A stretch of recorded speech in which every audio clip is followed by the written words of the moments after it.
لبنان کے، مغرب کے، پوری دنیا عرب اور دنیا اسلام کے شیوخ ان پر تقریضات لکھیں گے، اپنی اپنی تقریضیں لکھیں گے، تقدیمات۔ تو پہلی جلد میں مقدمہ میرے عربی اور اس کا اردو ترجمہ مقدمہ کے ساتھ ان سب پوری دنیا عرب اور دنیا اسلام کی اور جامعہ الازہر کے شیوخ بھی اور دنیا بھر سے اور حرمین شریفین کے، ان کی تقدیمات اور تقریضات لکھی جائیں گی، وہ پہلی جلد میں شامل کریں گے۔ دوسری جلد فقط توحید پر ہے، کامل صرف توحید پر ہے دوسری جلد۔ یہ مثلا یہ اس طرح کی ہیں، پوری جلد توحید پر ہے۔ اسی طرح تیسری جلد پوری رسالت پر ہے۔ چوتھی جلد پھر اس کے بعد انبیاء، صحابہ، اہل بیت، اولیاء، ائمہ فقہ اور علی ذی القیاس مذہب اہل سنت والجماعت کے عقیدہ پر ہے۔ چوتھی جلد پوری مذہب اہل سنت والجماعت، عقائد پر 3 جلدیں ہیں، دوسری، تیسری اور چوتھی، 8 میں سے 3 جلدیں عقائد پر ہیں۔ اس عقائد کے بعد پھر اعمال ہے، 5ویں جلد صرف طہارت اور نماز پر، روزہ، حج، زکوٰۃ، احکام پر پھر آگے جلدیں ہیں، پھر حقوق اور فرائض پر جلدیں ہیں، پھر اخلاق اور آداب پر جلدیں ہیں، پھر اذکار و دعوات پر جلد ہے، پھر معاملات پر ہے، اجتماعیات پر ہے، عمرانیات پر ہے۔ الغرض آپ کی اور ہماری انفرادی زندگی سے لے کر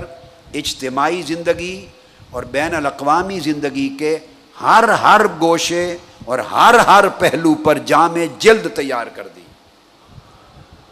پوری زندگی کے لیے ایک کامل نمونہ حیات اس معارج سنن میں احادیث نبوی کی شکل میں سامنے آ گیا۔ اور جہاں جہاں ضروری ہے وہاں تشریحات بھی ہیں عربی میں، مگر ہر لفظ کا اردو ترجمہ ساتھ ہے، تعلیقات ہیں، تشریحات ہیں، ائمہ کی تصریحات ہیں، شروع ہیں، یعنی شرح بھی جگہ جگہ ہے، تعلیق بھی ہے، حوالہ جات بھی اور ایکسٹرا بہت ہیں، اور ائمہ کے اقوال و آثار بھی ہیں، ہر دلیل سے مزین ہے۔ یہ تحریک منہاج القرآن کے ہر رفیق کے لیے عمر بھر کا نصاب بنا دیا ہے، یہ آپ کا نصاب بنا دیا ہے۔ یہ شامل نصاب بھی ہوگی جامعہ میں، پورے ملک میں اس کو بھیجیں گے، آپ گھر زندگی میں سارے اہل خانہ خاندان باری باری اول تا آخر اس کو پڑھیں گے، بچوں کو پڑھائیں گے، اس کے درس ہوں گے، ان کے حلقات ہوں گے، علماء حلقے قائم کریں گے، مشائخ حلقات قائم کریں گے، اساتذہ قائم کریں گے، ایک عظیم الشان ذخیرہ اتنا جامع موضوعات کا اور شر و بس کے ساتھ اس کی تعلیقات اور نئے عنوانات اور تراجم کے ساتھ، یہ ہمارے پاس 1200 سال کی تاریخ میں اس طرح کا ذخیرہ آج تک تیار نہیں ہوا تھا۔ 1200 سال کی تاریخ میں جو جمیع موضوعات کو، جس میں زہد کے موضوعات، حقائق کے موضوعات، عقائد کے موضوعات، اخلاقیات کے موضوعات، اعمال کے موضوعات، فرائض کے موضوعات، حقوق کے موضوعات، جانوروں تک کے حقوق، والدین کے، اولاد کے، بیوی بچوں کے، اعزا اقارب کے، غریبوں کے، یتیموں کے، درختوں کے، پہاڑوں کے، جانوروں کے، پرندوں کے، ان کے حقوق بھی، مسلموں کے، غیر مسلموں کے، ایک نظم کے ساتھ۔ پہلے زمانوں میں اس طرح کے نظم نہیں ہوتے تھے، اس دور جدید کے نظم کے ساتھ یہ جامع چیز الحمدللہ تعالی جو آپ کو دے دی، یہ پہلی کتاب ہے، آپ نے اس کو لینا ہے اور حاجی منظور احمد صاحب جو پریس والے ہیں، انہوں نے 8 جلدوں کے لیے، جیسے ماہ رمضان میں ہمیشہ ہوتا ہے، انہوں نے آپ معتکفین کے لیے اس کا جو بھی ہدیہ بنے گا اس کو 50% اعتکاف میں آنے والوں کے لیے ماہ رمضان کی برکت سے آف کر دیا ہے آپ کے لیے۔ آپ کو معلوم ہے میں تو لیتا نہیں ہوں اپنی کتابوں سے رائلٹی، میرا تو ایک پیسہ ہی نہیں ہوتا ان میں، میری رائلٹی تو میری جیب کے لیے تو ایک پیسہ نہیں ہوتا، میری ذات کے لیے تو اللہ اور اللہ کا رسول کافی ہے۔ جیسے سیدنا صدیق اکبر سے آقا علیہ السلام نے پوچھا تھا، یا ابا بکر ما ابقیت لاہلک، اپنے گھر والوں کے لیے کیا بنایا اور چھوڑا ہے؟ عرض کیا یا رسول اللہ ابقیت لہم اللہ و رسولہ، گھر والوں کے لیے یعنی ہمارے لیے اللہ اور اس کا رسول کافی ہے۔ تو میرا تو اس میں سے جو وصول ہے وہ اللہ اور اس کے رسول کی رضا ہے، باقی سب کچھ آقا کی امت کے لیے اور آپ کے لیے۔ لہٰذا آپ یا جہاں بھی سٹال لگا ہوا ہے ان کی پیمنٹس کر کے آپ اپنی بکنگ کروا لیں، بجائے اس کے کہ چند جلدیں اب لے جائیں اور باقی جلدیں دوبارہ عید کے بعد آ کے لے جائیں۔ 1 مہینے تک یہ جو اعلان ہے ان کا قائم رہے گا، پورے مہینے تک۔ لہٰذا آپ آرام سے بکنگ پیمنٹ کر جائیں، رسید لے جائیں، بکنگ کروا کے اس کی رسید لے جائیں۔ عید کے 10-15 روز کے بعد مہینے کے اندر کسی وقت آ کر، چونکہ رسید آپ کے پاس ہوگی پیمنٹ کی، آ کے اپنی جلدیں لے جائیں۔ 7 جلدیں میں نے آپ کو بتایا ابھی مل جائیں گی، اور ایک عالم عرب کے مشائخ کی تقریضات کے بعد میں ملے گی۔ بکنگ آپ ابھی کروا لیجئے، جو ہی فرصت ملے جاتے جائیں۔ اس میں یعنی اس سے بڑھ کر سرمایہ کوئی نہیں ہے آپ کے پاس۔ قرآن مجید کا ترجمہ عرفان القرآن پڑھیے، عرفان القرآن مختصر 1 جلد میں مطالعہ کے لیے المنہاج السوی کو پڑھیے،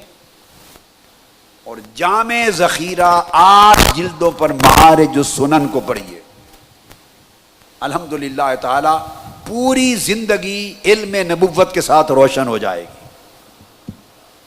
احادیث نبوی علم نبوت ہے، آقا علیہ السلام کی سنن اور احادیث یہ علم نبوت ہے۔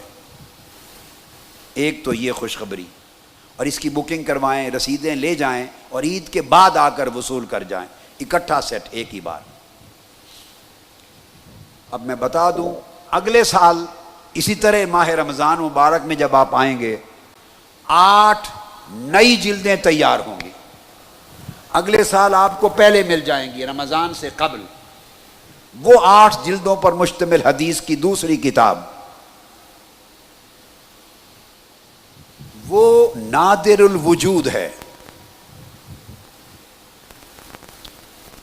اس کے بارے میں ذہن نشین کر لیں کہ ہماری اسلامی علم کی پوری تاریخ میں وہ آقا علیہ السلام کی شان اقدس پر ہے۔ احادیث نبوی کی کتاب صرف شان مصطفیٰ میں، یہ کتاب تو جامع ہے، یہ کتاب تو جامع ہے سارے معاملات کی، وہ صرف شان رسالت مآب صلی اللہ علیہ وسلم، آقا علیہ السلام کی عظمت میں 8 جلدوں کی حدیث پاک کی کتاب۔ آج تک ہماری پوری 1200 سال کی تاریخ میں خالصتاً عظمت مصطفیٰ میں اور شان مصطفیٰ کے موضوع پر حدیث کی ایک کتاب لکھی تھی قاضی ایاز رحمۃ اللہ تعالی علیہ نے، جس کو الشفا کہتے ہیں۔ اس طرح کی کوئی کتاب نہ قاضی ایاز سے پہلے رحمۃ اللہ تعالی علیہ اور نہ ان کے بعد آقا علیہ السلام کی شان اقدس میں حدیث پاک کی کوئی اور کتاب نہیں لکھی گئی۔ خالص سیرت کی کتابیں لکھی گئی جیسے المواہب اللدنیہ ہے اور بڑی بڑی جلدوں کی کتابیں ہمہ گیر جامع موضوعات پر، مگر فقط آقا کے فضائل پر، مناقب پر، خصائل پر، شان پر، عظمت پر واحد کتاب جو حدیث کا ذخیرہ تیار ہوا حضرت قاضی ایاز رحمۃ اللہ علیہ، وہ بھی مغرب کے رہنے والے تھے، مراکش جو ملک ہے نا، مراکش، وہاں ان کا مزار اقدس ہے۔ انہوں نے لکھی تھی، وہ ایک جلد تھی۔ اب جو بتانے والی بات وہ یہ، مثلاً وہ ایک جلد تھی اس طرح، الشفا، اور اللہ پاک نے آپ کو اس طرح کی 8 جلدوں کی پوری کتاب عطا کر دی۔ صرف شان مصطفیٰ میں حدیث نبوی کی 8 جلدوں کی کتاب، یہ ہماری پوری تاریخ میں نہ اول زمانے میں لکھی گئی، نہ آج تک آخر زمانے میں لکھی گئی۔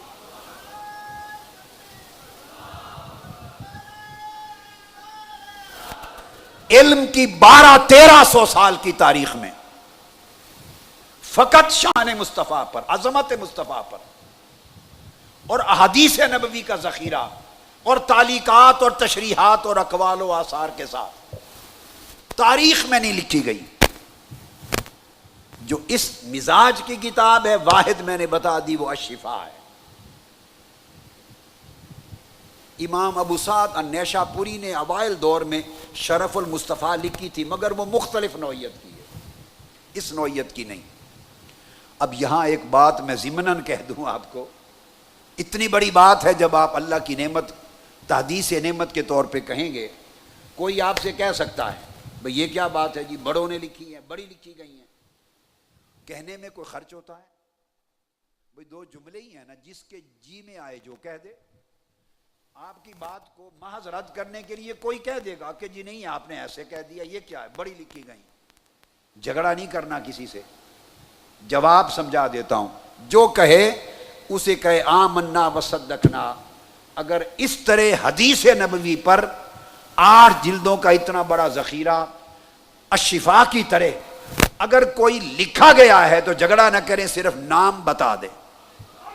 اور کتاب دکھا دیں۔ اگر 1200 سال میں ایسا کام ہوا ہے تو اس کام کا نام بتا دیں اور وہ کتاب دکھا دیں، بس ختم ہو گئی بات۔ ہم اپنی بات کو واپس لے لیں گے، کوئی جھگڑا نہیں ہے، تکرار نہیں۔ آسان بات ہے علماء کرام کے لیے۔ اگر کوئی کہے تو کہہ دیں سادہ، وہ نام بتا دیں، وہ کتاب دکھا دیں، ختم ہو گئی بات۔ ہم سر تسلیم خم کرتے ہیں۔ یہ تحدیث نعمت کے طور پہ کہہ رہا ہوں، 12 صدیاں ہو گئیں علم کو مدون ہوتے ہوئے۔ یہ شرف اللہ رب العزت نے تحریک منہاج القرآن کو اس 15ویں صدی میں عطا کیا کہ لاکھوں احادیث نبوی میں سے ہزارہا احادیث کا ذخیرہ صرف شان مصطفیٰ اور عظمت مصطفیٰ کے موضوع پر حکم اسناد کے ساتھ، تعلیقات کے ساتھ، تشریحات کے ساتھ، معنی و مطالب کے ساتھ، قاضی ایاز کی ایک جلد الشفا کی مانند 15 صدیوں کے بعد یہ شرف اللہ نے تحریک منہاج القرآن کو دیا کہ 8 جلدوں کا ذخیرہ عظمت مصطفیٰ میں حدیث پاک کا اگلے سال آ رہا ہے۔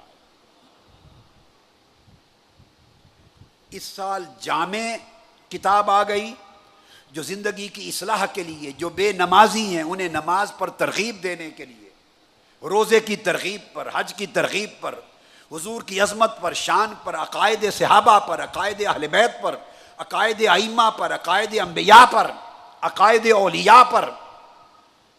پھر طہارت پر، نماز پر، اخلاق پر، زہد پر، ورع پر، اخلاق حسنہ پر، اخلاق سیئہ پر، یعنی استقامت پر، تقوی پر، ورع پر، توبہ پر، خشیت پر،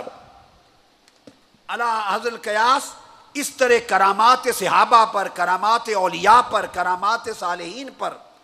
تمسک کتاب و سنت پر، تمسک بالجماعت پر، تمسک سواد اعظم پر، ان تمام موضوعات پر، اس طرح طہارت پر، اذان پر، مسجدوں کی فضیلت پر، نماز پر، سنن پر، نوافل پر، جمعہ، عید، صیام رمضان، لیلۃ القدر، زکوٰۃ، انفاق، علی حظ القراز، حج، عمرہ، علم، تعلم، قرآن، قرات، صلاۃ والسلام، نعت خوانی، اذکار، رات دن کے امر بالمعروف، والدین کے حقوق، رشتہ داروں کے حقوق، بیوی بچوں کے حقوق، اولاد کے حقوق، عام مسلمانوں کے حقوق، غیر مسلموں کے حقوق، کمزور و مساکین کے حقوق، مردوں کے حقوق، جنازہ اور جنازے کے بعد کے حقوق، تلقین کے، تثبیت کے، زیارت قبور کے حقوق، ایصال ثواب کے حقوق، حیوانات کے حقوق، پرندوں کے حقوق، درختوں کے حقوق